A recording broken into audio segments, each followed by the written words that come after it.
माझं प्रशासनाला आणि सर्व महाराष्ट्रातील शिवप्रेमींना एकच आव्हान आहे, हा विषय आपण शांततेच्या मार्गाने सोडू. पोलीस प्रशासनाने पण काळजी दगडफेक केली, लाठीचार्ज केलाय, ही घटना 100% चुकीची केलेली आहे. कारण छत्रपती शिवाजी महाराज बसवल्यानंतर एवढी आक्रमक भूमिका घेण्याची काहीही गरज नव्हती. आणि ही जागा मंदिराची आहे की बीएनसीची आहे याचा हे सगळा पुरावा आहे. ही जागा हा तिचा उतार आहे, ही जागा मंदिराची नाहीये. आणि जरी ही जागा मंदिराची असती तरी पण आज महाराष्ट्रात छत्रपती शिवाजी महाराजांमुळे मंदिरावरला कळस आणि दारातली तुळस आहे. त्यामुळे कुठल्याही मंदिराने, कुठल्याही धर्माने, कुठल्याही जातीने छत्रपती शिवरायाला विरोध करण्याचं काही कारण नाही असं माझं मत आहे. ज्या कोणी सांगितलं होतं की मी सकाळी 9 वाजता येतोय त्या माणसाला माझं एवढंच म्हणणं आहे, बाबा तुझा जातीवाद तुझ्याकडे ठेव आणि याच्यानंतर जर तू छत्रपती शिवाजी महाराजाला विरोध केला तर तुला रस्त्यावर कपडे काढून मारले जाईल.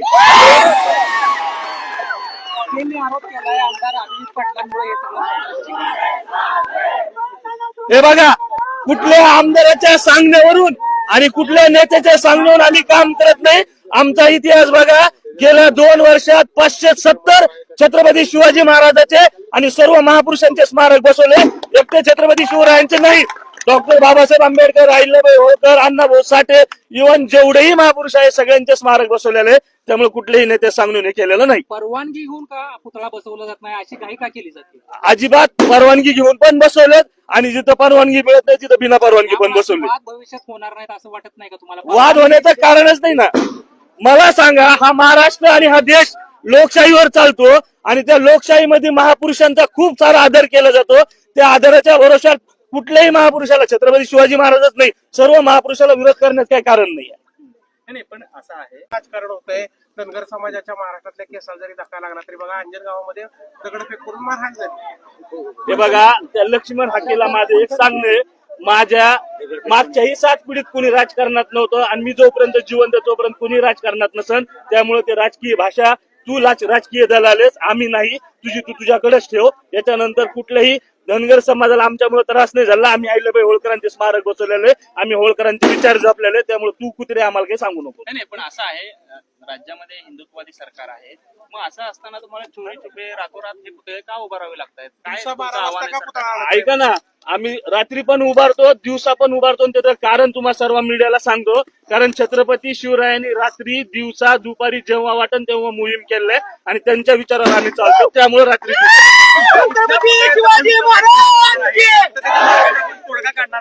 आम्ही शांततेच्याच मार्गाने तोडगा काढण्यासाठी आलो. आम्ही कुठलाही वाद करण्यासाठी आलेलो नाही. छत्रपती शिवाजी महाराज विराजमान झालेले आहेत, त्यांचं त्या जागेवरती राहून द्यावा एवढीच विनंती करण्यासाठी पोलीस प्रशासनाला आणि इथल्या मंदिराच्या सर्व लोकांना पण आम्ही आवाहन करतोय. आपल्या मंदिराला आज आपण बघताय ते छत्रपती शिवरायामुळे आहे, त्यांना बसू द्यावा एवढीच विनंती करण्यासाठी.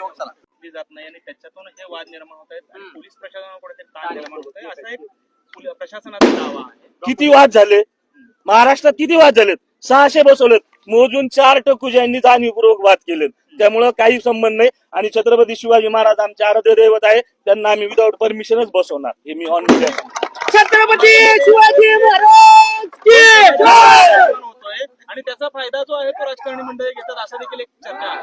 बरोबर आहे ना, पण हे तेढ निर्माण करणार आहे ना शिवप्रेमी आणि महाराष्ट्रातला प्रत्येक समाजातला कुठलाही नागरिक त्यांना थारा देत नाही. ही वस्तुस्थिती आहे.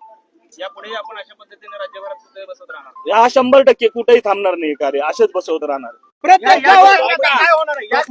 स्वराज्यातल्या प्रत्येक गावात छत्रपतीचा पुतळा बसायला पाहिजे का नको? प्रत्येक गावात एक पुतळा असायला पाहिजे ना. ज्या गावात छत्रपतीच्या घोड्याच्या टापाने माती पवित्र झाली त्या गावात छत्रपतीचा पुतळा बसवण्यासाठी आणि ही महाराष्ट्राची अस्मिता टिकवण्यासाठी संबंध महाराष्ट्रातल्या तरुणांनी, तिथं जातीचा विषय नाही आणि धर्माचा बी नाही, आम्ही धर्म म्हणून हिंदू आहे. आम्हाला खिलोबाच्या यात्रा आम्ही आरती करतोय. कशामुळे विरोध झाला? हाकेच्या अंतरावर असणारा हा सगळा समाज, पण हाके काय करतोय महाराष्ट्रात? ऐका, तर जाती व्यवस्थेचा, धर्म व्यवस्थेचा विषय नाही.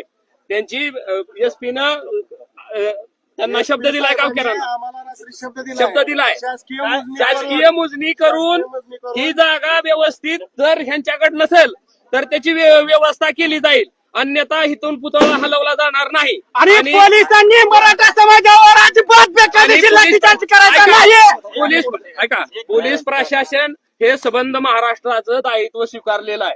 आमचं आणि पोलीस प्रशासनाचं काही वाकडं नाही, कारण ते बी आपले भाऊबंधच आहेत. त्यांना बी आपण सहकार्य केलं पाहिजे. आम्हाला शासकीय कुठलीही यंत्रणा बिघडवायची नाही. स्वराज्य हे छत्रपतीचं आहे आणि ते कायम छत्रपतीचं राहील. आणि मग बाकीचं असेल, पहिल्यांदा कुठं असेल फक्त भगवा झेंडा, हे त्यागाचं प्रतीक आहे आपला भगवा झेंडा.